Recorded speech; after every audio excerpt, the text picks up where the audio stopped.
Alors bonjour, je m'appelle Ryan Amsadek, je suis d'origine tunisienne. Je travaille en tant que scientifique de données chez IBM et enseignante universitaire en apprentissage machine au Trading College.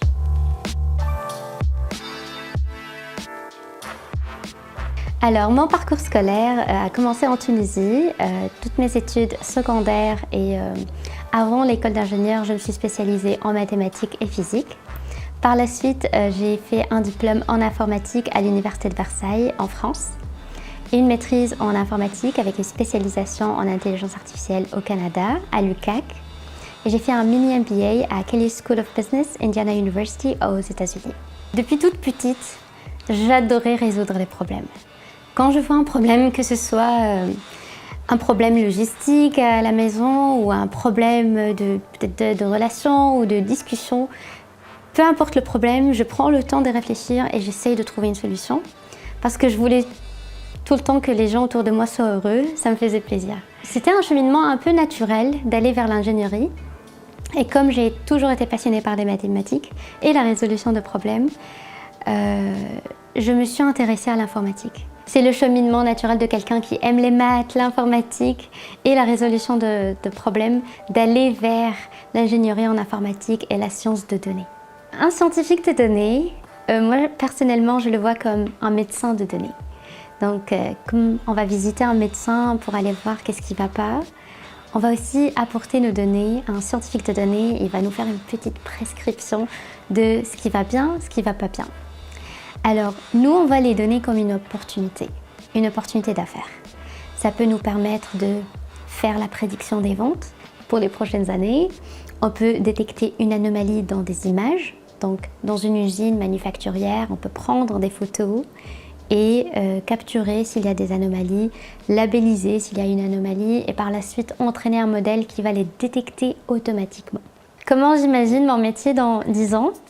Je dirais que les données, de plus en plus on avance avec le temps, plus ils vont augmenter. Les données, c'est capturé dans nos montres, dans nos téléphones, dans chaque clic qu'on est en train de faire sur Internet. Il y en a beaucoup et ça augmente et ça se multiplie exponentiellement. Donc j'imagine qu'il va toujours avoir besoin de scientifiques de données. La différence que je vois ici, c'est l'amélioration des technologies qu'on est en train d'utiliser.